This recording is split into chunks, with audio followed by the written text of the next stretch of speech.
Molt bé. En Jaume ara resoldrà un problema utilitzant l'estratègia de la resta de la suma descomposant.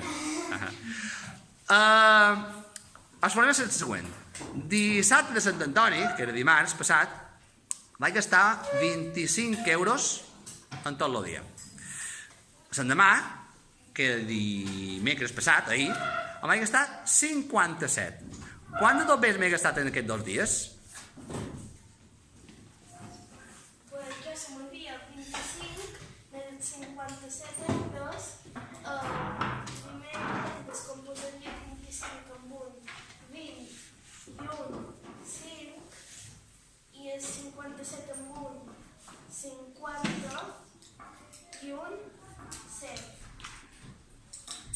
I sumaria els 50, Que són? que són 70, I ho posant davall? No, aquí. Exacte. 70 i el 5 més el 7 que me donaria el 12. Fes sumar, el signe de sumar entre els dos números. Pues sumaria el 70 més el 12 i me donarien 8.